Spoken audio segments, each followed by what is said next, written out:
Good afternoon, everyone. I apologize for the delay. I had a busy clinic, but I think we should get right into it. Today, I'm going to talk a little bit about peripheral arterial disease. Last week, we had a very nice lecture on the aorta, and so this is a very nice complement to that, now just a little bit lower, looking at the vessels going down to the legs. So the way I'm going to do this is talk a little bit about peripheral arterial disease, the pathophysiology, some of the a little bit about the disease and its findings, and then kind of get into the imaging after that. So why is it important to us? Believe it or not, estimates, at least in the United States, are anywhere between 8 and 12 million Americans have this disease. Worldwide, major problem, 202 million people worldwide estimates. Most of these patients with peripheral arterial disease, most of them have cardiovascular events. So this is a cohort that is very rich with, strokes and myocardial infarctions. So, you will be seeing them in your offices. And then not only that, but unfortunately, just having PAD, really affects their quality of life, and especially if they suffer limb loss and things like that. So when we talk about PAD, it's important to know what the risk factors are. To a cardiology audience, this is not rocket science. Anything that contributes to atherosclerosis is major risk factors, again, for peripheral arterial disease as well. So two diseases that really stand out, if you were to look at this graph on the left, is smoking and diabetes. These really have a very high incidence of patients who will go on to develop PAD. The graph on the right will show you that as we get older, this disease gets actually more and more common, both in men and women. So past the age of 65, the prevalence of PAD is at least 10% or if not greater. Now, what happens actually in this disease? We have all of these risk factors. These risk factors eventually lead to atherosclerosis. Once you have development of atherosclerosis in the blood vessels, it's kind of the same things that we see in the coronaries, in the fact that you have reduction in blood flow. This can lead to ischemia. Ischemia will result in both a muscle myopathy, and if it is not resolved, this can go on to result in tissue loss. Now, how do patients with PAD present? Most of the symptoms you'll see in PAD actually can present in many different ways. We have patients, as you've seen frequently in clinic, who are completely asymptomatic. They're not really describing to you any symptoms. But I will just caution you is to be careful with this population, because a lot of them limit their activities because of their disease. And it's actually when you push them either on a treadmill or something like that is when they become symptomatic. Some will present to you with classic claudication. This is the angina of the heart, but of the lower extremities. They're going to describe muscle heaviness, muscle fatigue, muscle cramping. That's usually a very reproducible with exercise and then relief with rest.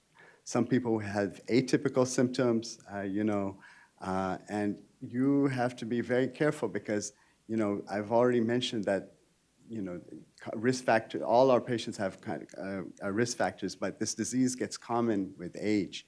And as you know, there are other competing diseases with age, such as sciatica, such as arthritis, all these other things. So it takes a physician to remember that in the background that, these leg symptoms my patient is complaining of, could it be peripheral arterial disease? As the disease gets more and more advanced is when, sometimes our interventionalists now will encounter these patients, or our vascular surgeons. This is when critical limb ischemia, either with rest pain, with tissue loss, with wounds, gangrene, ulcers, or if they come in with a cold leg, and most of the times the surgeons are dealing with that.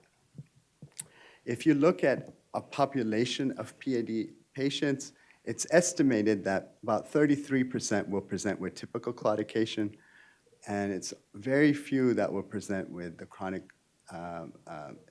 ischemic limbs, the 1 to 3%. Some important things just to keep in mind. Now, when it comes to PAD, it's very important to have a very thorough history and physical. You really have to sit down with these patients. You have to elicit symptoms from them. You have to ask them about, what their physical activities are, how much they can walk, when their symptoms occur, what relieves it.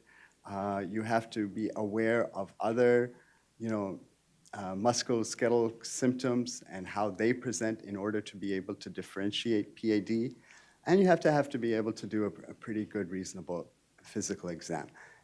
A lot of what's listed on the physical exam here is I'm going to show you in pictures, but it is important that you at least ask the patient to take off their socks, their shoes, take a look at their feet, touch their feet, try to feel for a pulse, and maybe feel for pulse in multiple arterial beds. So this is all very important part of your physical exam. And going back to the history, claudication has a very typical description. It's described as a fatigue, a discomfort, a cramping that normally occurs with a set amount of exertion. A patient will tell you exactly how much they can walk before they develop these symptoms, and then what they do consistently in order to relieve the symptoms, which is usually rest. Contrast this with other symptoms that patients can have, and we call these like pseudoclaudication symptoms. But they're important to know because they can, these symptoms may be arising from other conditions. And what are those kind of symptoms? Those are the tingling and the numbness and the burnings. They may, you may have pain at rest rather than with exertion. You may be variable levels of exercise. Maybe pain takes a lot longer to relieve with rest rather than a short period. So just some things to consider. But it is important because, not everything is often PAD. And there are a lot of conditions that are very common in our elderly patients, such as spinal stenosis, nerve root compression with sciatica, hip arthritis, foot and ankle issues that are very common, and these patients are going to be coming to your clinics complaining of pain. So as a good physician, not only should you remember to look for PAD, but you may actually be able to also guide them to a proper, to a correct diagnosis based on what they tell you. So remember that our older patients, have limb symptoms, and they can be from a variety of conditions, including PAD. Now, classically, we talk about claudication is that the pain with exertion relieved by rest. It's interesting, the site of the pain that they have can be very indicative, is usually one level below where the obstruction is. So patients who have aortic or iliac disease will feel pain in their butt, hip, and thighs, whereas, by the time if you're having pain in your ankle, feet, and toes, you're having popliteal or tibial peroneal disease. Kind of common sense, but, just to discuss it a little bit further. So what are some kind of common physical exam findings you're going to find in these patients? When you look at their feet, take their shoes off, take their socks off, just have a look at their feet. Classic physical exam findings of PAD include this thin, shiny skin. You may not see any hair growth or at all. You may see toenails that are slow to growing. The skin may be cool to touch, may be pale in appearance. The muscles may be atrophied. And then when you examine them, you can often not feel a pulse, or you feel a very weak pulse. And it's important to also assess the other foot to compare the intensity of the pulse. And they can have slow capillary refills. So this is kind of, the initial findings. As the disease gets more and more severe, you can have conditions here, what we're seeing here, where we call this dependent rubor. The blood flow to the leg is so bad that these patients frequently will leave their legs hanging, dangling down either from their chair or the side of the bed. So gravity kind of pulls, the blood down. And it has this rubor appearance because there's a lot of capillary leak. And what's interesting is as soon as you elevate the leg and you kind of take away this gravity, all of a sudden the leg becomes pale. So this is, now these are, of course, very, advanced disease findings, but if we look for them, we will find them in our patients. If ischemia is bad enough that you have tissue loss, one of the forms of tissue loss is these ischemic ulcers. There's 4 different types of ulcers I'm going to mention. One of them is ischemic ulcer, so it's a little bit important to know when you see a foot and you see a wound that what kind of ulcer I'm dealing with. And this next slide kind of goes into the 4 different types of ulcers.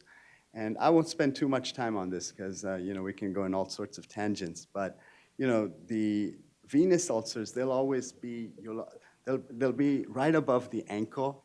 You'll often see all that reddish hue from all the hemosiderin deposit from the venous stasis. And you'll see ulcers on the medial malleolus. Arterial ulcers will be, on the lateral malleolus or in the digits of the feet.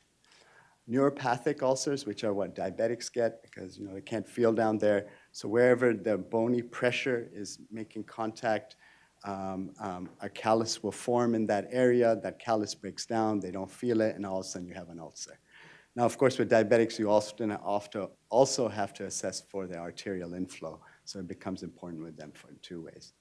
And then you have the pressure ulcers, which we see in patients who are unfortunately bedridden, and these will often develop on that bony heel of theirs.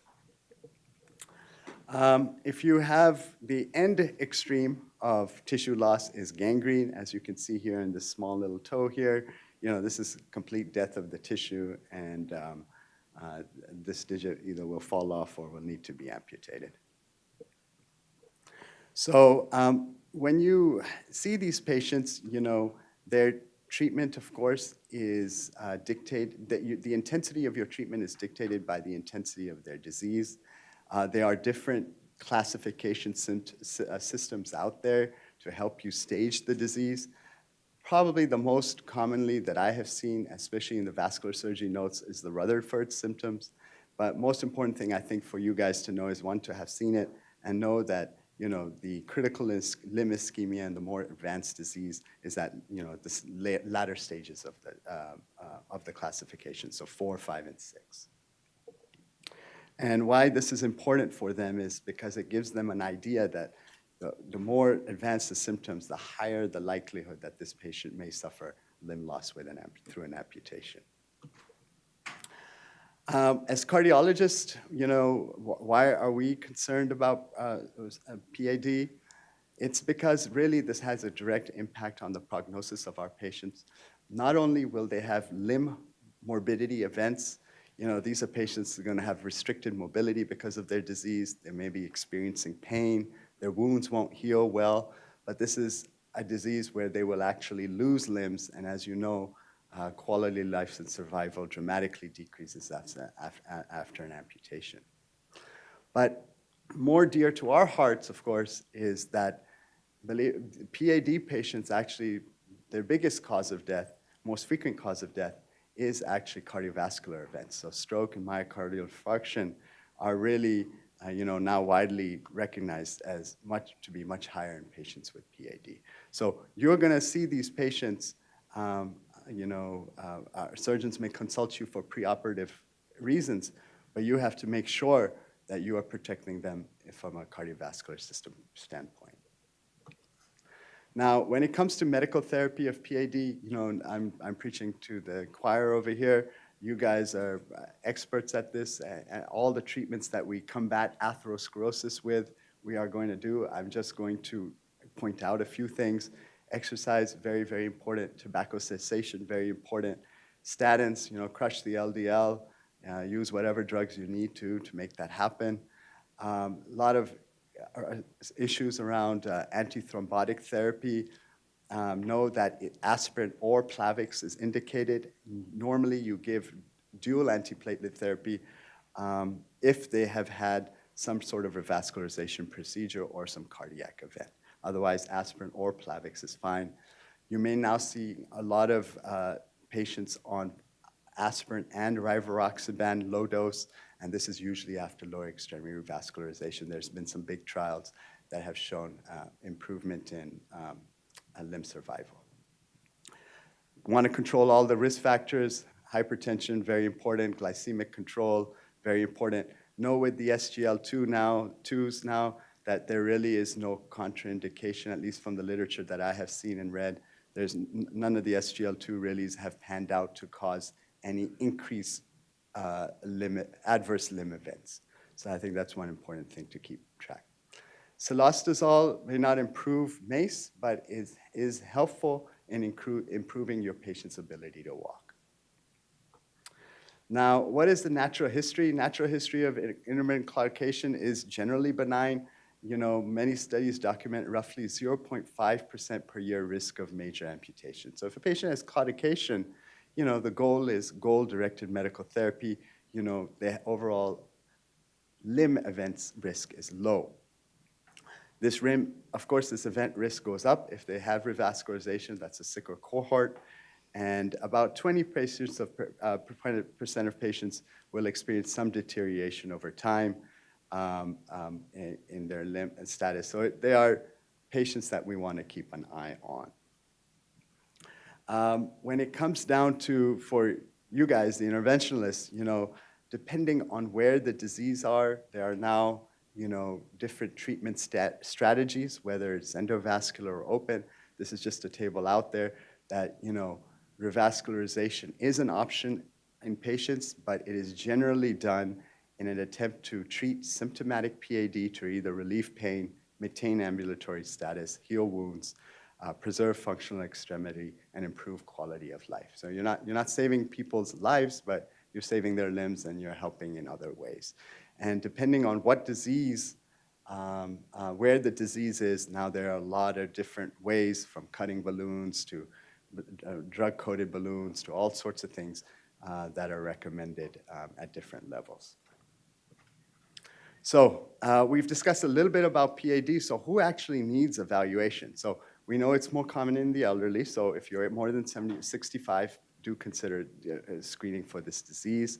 If you are between the ages of 50 and 64 and you have one risk factor for atherosclerosis, consider it. If you're less than 50 with diabetes and an additional risk factor, consider it.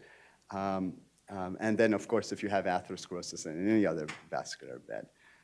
And what do the guidelines actually recommend you do if you identify such patient cohorts? The very first test after a comprehensive history and physical examination is to perform a resting ABI with or without segmental pressures and waveforms, depending on your lab. We will get more into this, but this is an example of ABIs here on the left. You're measuring brachial pressures in both arms, and then you're measuring pressures with the cuff around the ankle and measuring the DP and PT pulses in both legs. And then some labs add segmental pressure cuffs at different vascular levels, where they can measure pressure at each of those levels, and also, just like a Doppler, get an arterial waveform. Now, why are these tests important? So ABI turns out to be a very sensitive test for the detection of disease. You can see here 79% specificity, 96% for stenosis greater than 50%. Normal is between 1 and 1.3. Anything less than 0.9 is considered positive for, you know, peripheral arterial disease. Anything more than 1.3 generally implies that the vessel is heavily calcified and therefore non-compressible. So one important aspect of the slide is to know what an abnormal ABI is. And then the other important aspect is to know how it's actually done. And this is actually important because I believe it may be tested on one of your board exams. So what you do is you measure like we said, the cuff is around in your brachial artery, and the cuff is around your ankle. And with your Doppler, you're measuring pressures at either radial ulnar arteries or the DP and PT pulses. And then in order to calculate this, what you're doing is, if you're on the right side, you're taking the highest of the DP or PT systolic pressure and you're dividing it by the highest of the right or left arm systolic brachial pressure. Very important to know that. So that's, how it's done. And here you can see in this patient, the right ABI, they show you how they do the math. The highest was in the posterior tibial, so you put a 68 in the numerator. The highest denominator was the right arm at 120, and they got 0.6 on this arm, for this leg. And then on the left side, it was completely normal. So important to know how to do it, important what's abnormal, and just remember that you may have non-compressible arteries, very heavily calcified arteries. Those patients tend to have very high ABIs, but that does not mean they're normal. We'll talk more about it. Segmental pressure loops we had mentioned were that basically you're putting these bands of blood pressure cuffs around at different levels and you're measuring pressure. You get here the added benefit of not only getting pressures at different segments, but also an arterial waveform. Why is that helpful? Because if you notice a pressure drop of 20 millimeters Berkeley between two pressure cuffs, that locates where the disease is. So now with this way, not only do you know that the ABI is abnormal, but you kind of know where the disease is. And also a very helpful thing can be looking at the waveforms. All of y'all are very comfortable with the arterial waveform with a sharp upstroke, sharp downstroke, and then the dichromatic notch. As disease progresses, as it becomes worse, you kind of get the VT and then the asystole side. So that's the kind of easy ways that I remember. You kind of lose the dichromatic notch and the very sharp upstroke and the sharp downstroke. A lot of our patients will have intermediate numbers, maybe between, 0.9 and 1, but still have symptoms of claudication or symptoms that worrisome of claudication. Please don't stop there. The guidelines recommend that you can do an exercise ABI. With exercise, pressure should increase. If you notice a drop in your pressure, that is a sign of that, if the post-exercise ABI decreases more than 20%, that's considered diagnostic for PAD. And so this is done when you have borderline ABI numbers in patients who are still symptomatic. There is a toe brachial index that is often done. The guidelines recommend doing this in those patients who have very non-compressible arteries and ABIs greater than 1.3. In this particular case, pressure is measured at the toe with specialized instruments. And here, a TBI less than 0.7 is considered to be diagnostic of lower extremity PAD. So it can be very helpful if you have non-compressible vessels. And the guidelines really just go over exactly what we talked about. If you are in the normal range or low normal and still have symptoms, proceed with the exercise testing, or if you have non-compressible vessels, get the toe brachial index. What about patients who are symptomatic? And this is really now transitioning to the second part of my talk, which will be, the guidelines recommend in these patients that if you have a patient who is symptomatic and you've detected PAD with an abnormal ABI, first line of therapy is the goal-directed medical therapy that we had discussed. Only if they have continued symptoms is when you should consider intervention, and then before intervention, imaging is recommended to define an anatomy, find out where the issues and problems are, so help you guide and treat your disease better.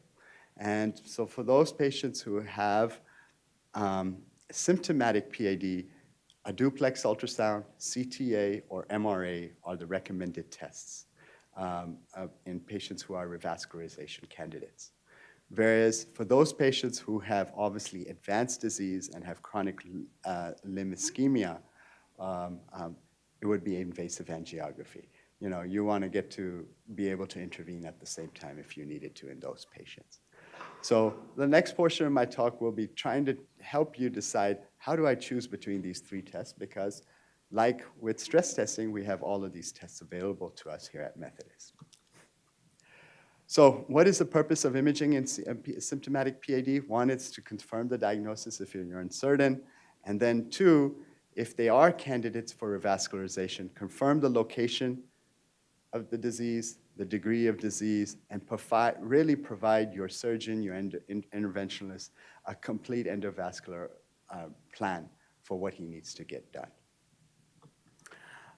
The gold standard, obviously, is invasive angiography, digital subtraction angiography. You know, it's the best spatial resolution. You can very clearly see the lumen, presence of collaterals, the quality of flow, all the things you guys are very used to doing in the lab. However, there are limitations. It's a 2D view only, so eccentric lesions can be missed. And you can underestimate stenosis and eccentric lesions. You don't really know what's going on in the vessel wall. And remember, this is, you know, we take it casually, but these are invasive procedures. There is an arterial puncture, and which comes with its own risks. There is ionated contrast that's given, and there's a good fair amount of radiation being delivered as well. Ultrasound, fantastic test, widely available. You know, gets you not only anatomic, but hemodynamic information as well, and has good ability to detect disease as well. However, the problem is certain body habituses may not allow you to be able to see the disease. So if you're, you know, the aortoiliac region, you may not be able to image through the abdomen, you know, to be able to see those blood vessels well. The infrapopliteal vessels are very small. They can be very difficult to image. It's not the best test for looking for multi-level disease. Calcium is an issue because it can cause a lot of refraction. And in general, studies have shown that when you compare it to a test like CT or MRI, you know, it gives you incomplete information when trying to make a therapeutic plan. So that's where tests like CT and MRI can be extremely helpful. As you all know, they have a host of, we've been through this many times. These are 3D techniques, very high spatial resolution, large field of views.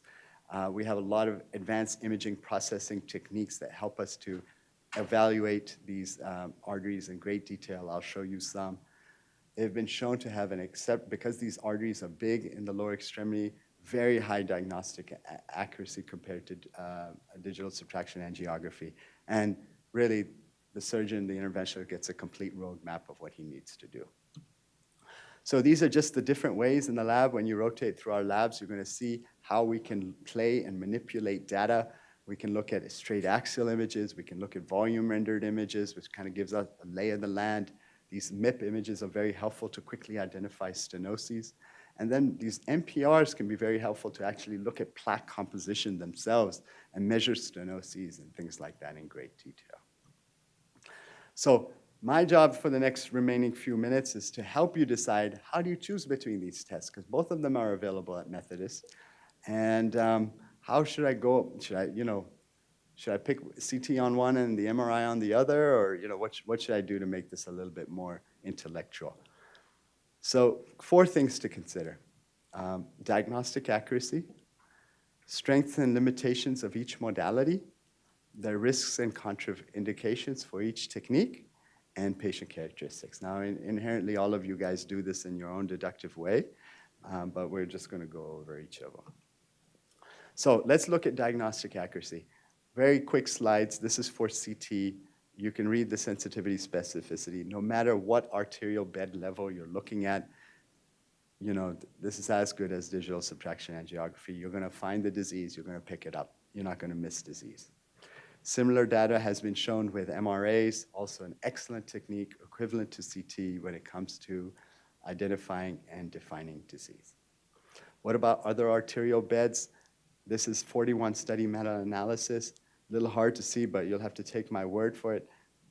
The 2 techniques that are the most to the highest and to the left were both CT and MR. Very, very good tests for looking for carotid disease.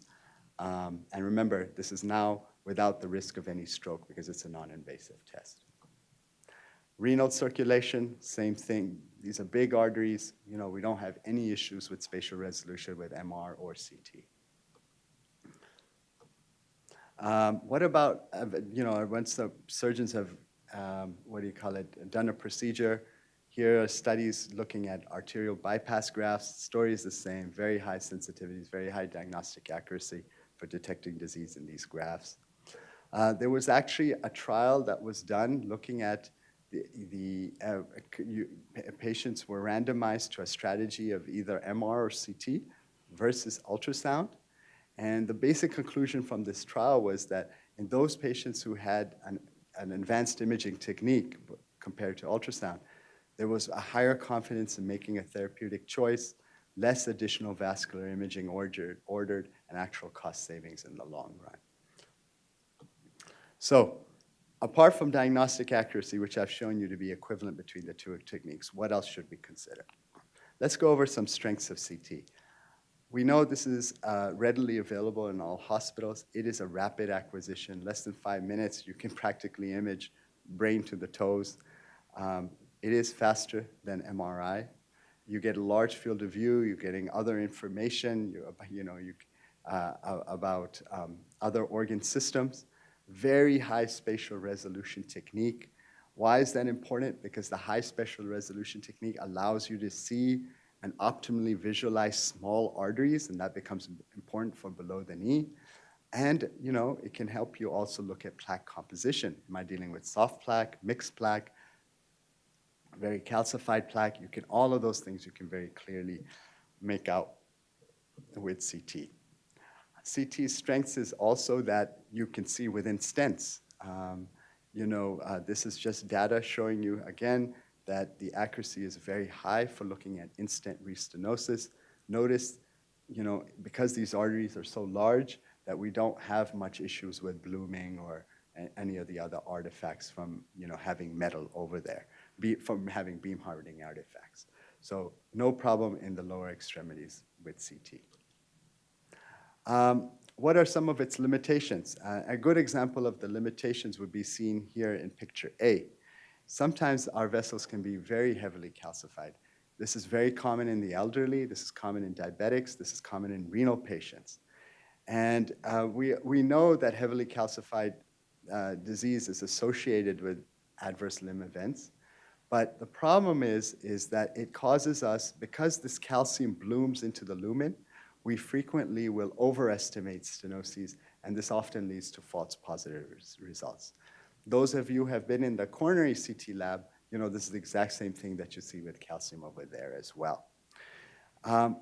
Also, because below the knee arteries are smaller than your bigger aortas and femoral arteries, obviously you can imagine a little bit of calcium there can be can significantly reduce our accuracy to interpret tibial and pedal vessels. Now, with every technique, things are evolving. We have thinner slices, we have sharper kernels to try to help us with dealing with calcium, but there's a lot of interest with photon counting CT because this significantly improves our spatial resolution to the level of what's in the cath lab to help us see around calcium. And hopefully we'll get to do some of those studies over here. So, but in general, very heavy limitation can be an issue with CT. Very heavy calcification. Here is an example from our own lab. You can see in the short axis slices over here and the axial cuts over here. This is the femoral artery. You have dense calcium sitting here. Where is the lumen? How much is the lumen? I have no idea. Some of this may definitely be blooming. We're going to call this advanced disease, but what confidence do I have? I don't. You can see in this long axis view, you can see the dense calcium. In this particular case, it was kind of a no-brainer. With angiography, you have a complete occlusion, and you can actually see all these collateral vessels filling the distal vessel. What are some risks with CT? It does require a large amount of contrast bolus from 100 to 120 cc's. Maybe a little bit less with our new scanners, we'll see. There is the risk of contrast-induced nephropathy. These patients who have such advanced disease will have issues with heart function, diabetes, renal insufficiency, so they're at risk for nephropathy. Contrast allergies, iodizing radiation, maybe not so important in your elderly population, but definitely if they're young, pregnant, repeated studies, we want to be conscientious about its use. What about MRI? What are its strengths? Its strengths are, there's no radiation involved. very important. No eye-needed contrast involved, very important. It has equal, it's also a 3D data set with also very high spatial resolution. Now, maybe not as high as CT, but you saw diagnostic accuracy is not curtailed in any way. Some specific strengths of CMR that deserve mentioning are, there are two ways to image the peripheral vasculature. We can give contrast agents with gadolinium, but we can even create we can image the vascular tree using non-contrast enhanced techniques. I'm going to show you some. It's quite remarkable, and in many ways, patients who have very advanced renal disease, we can still get a very complete idea of their arterial system without giving them any contrast. Pretty amazing. I'll show you pictures of that. You can do, last week we had discussed with the aorta, you have the ability to do dynamic imaging, look at hemodynamics with flow. Right now, a lot of that is being used in dissection cases. I'm not sure so much in the peripheral arterial disease world. But with MRI, you can also have the ability to do venous imaging because a lot of our agents may also be blood pool agents, and without having to give the extra contrast that's needed with CT to image the venous system. Here, you can image the arterial and venous system at the same time.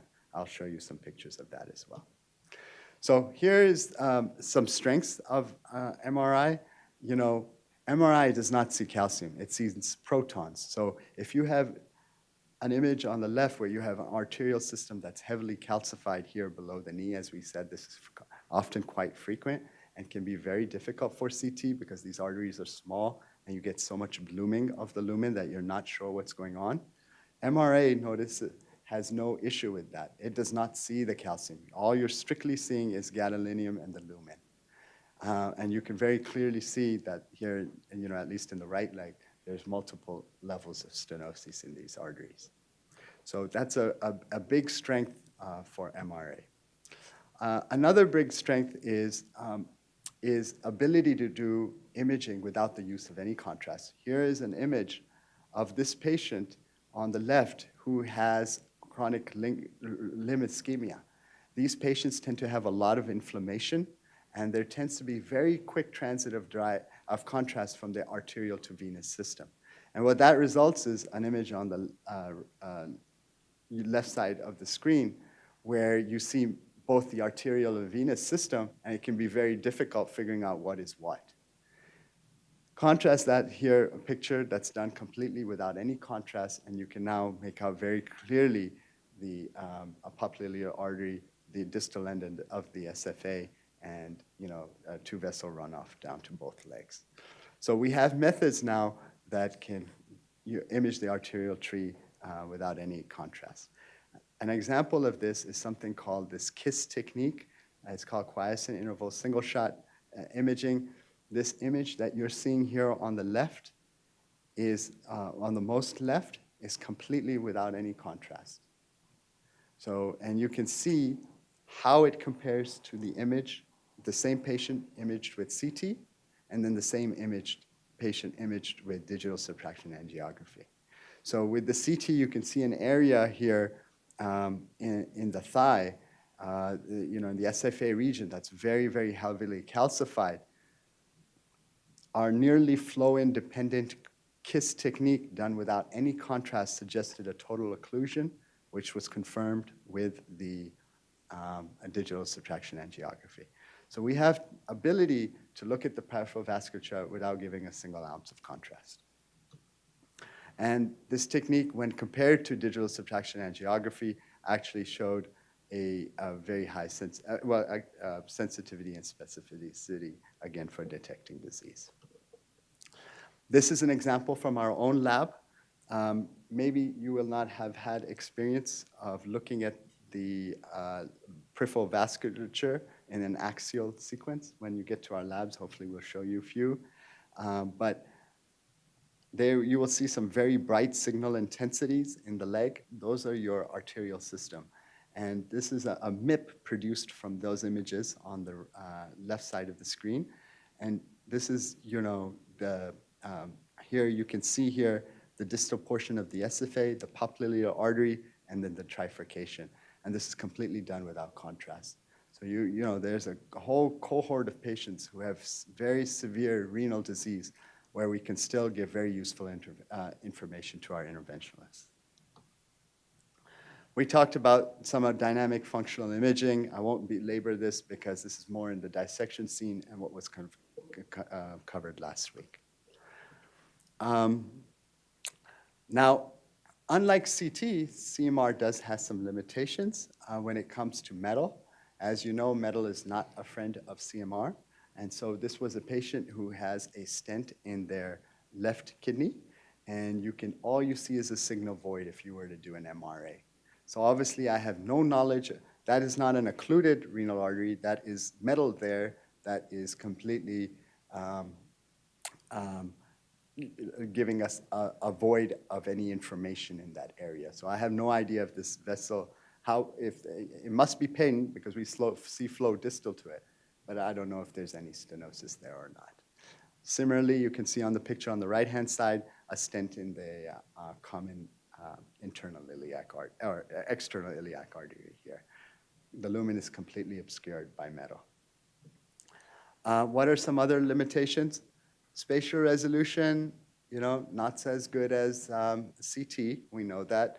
Smaller vessels, those below the knee, maybe we'll overestimate stenoses. Sometimes calcium is helpful. Sometimes our proceduralists need to know bony landmarks, where the calcium is, so depending on what they need to do, atherectomies or where they can land their stents, things like that. That information is lost with MRI. It is a longer study, so you have to be aware of the uncooperative patient or claustrophobic patient. Devices are always an issue. Less of an issue here in our lab, but that may not be where you go on to practice.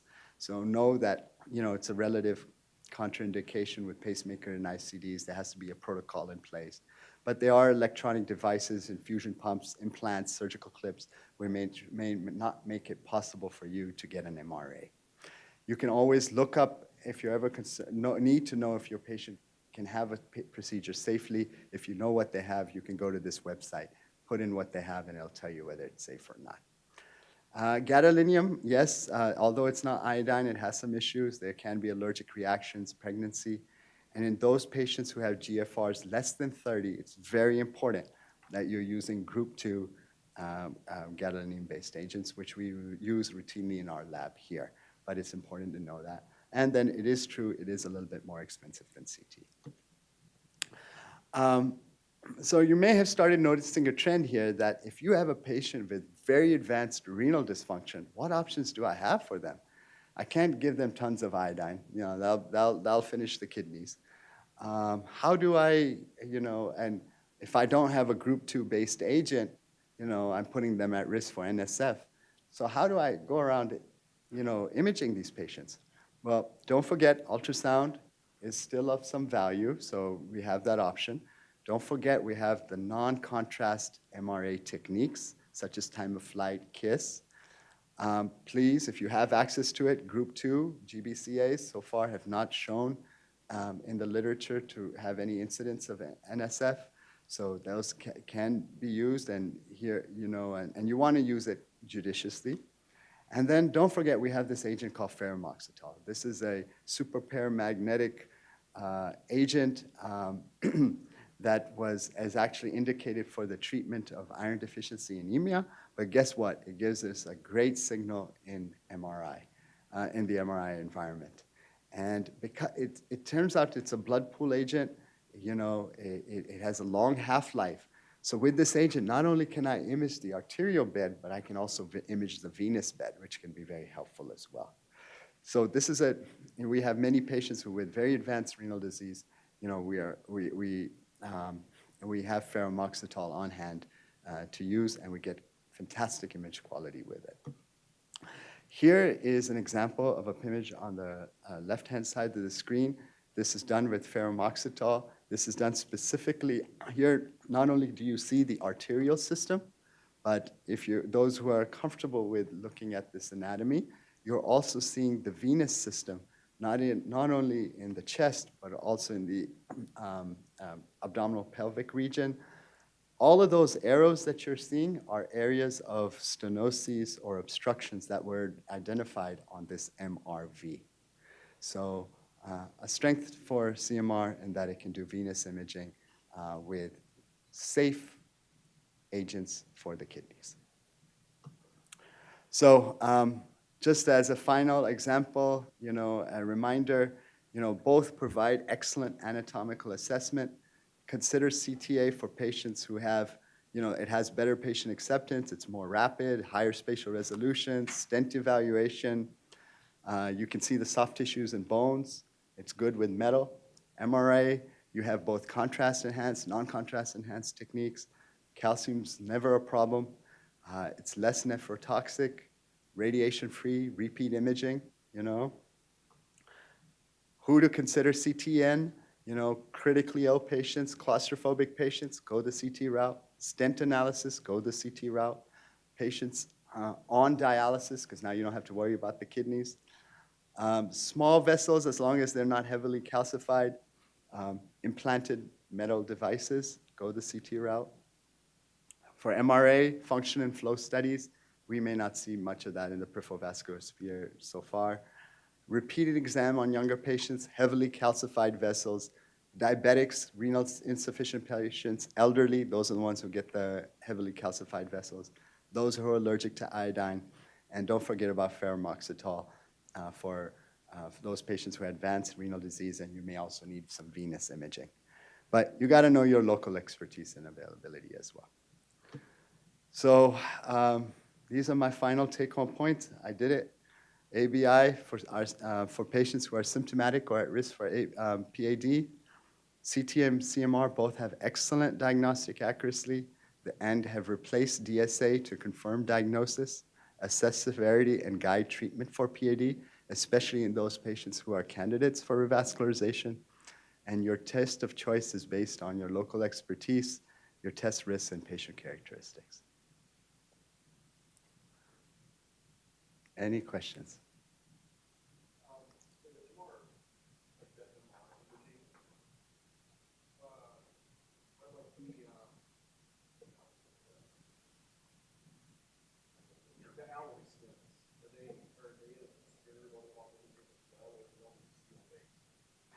Which what was the other type of stent you mentioned?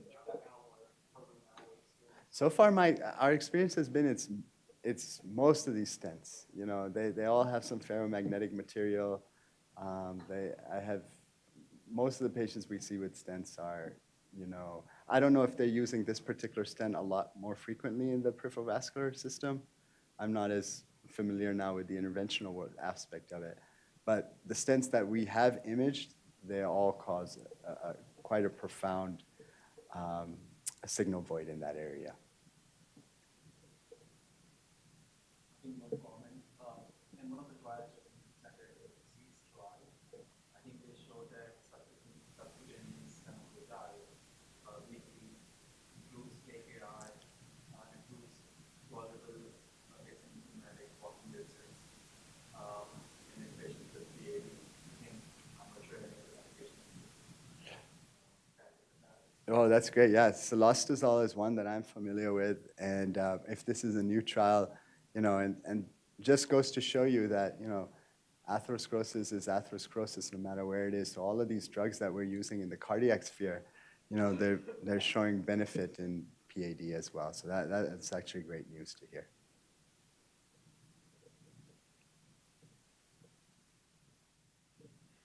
All right, let's go find some PAD. Yeah.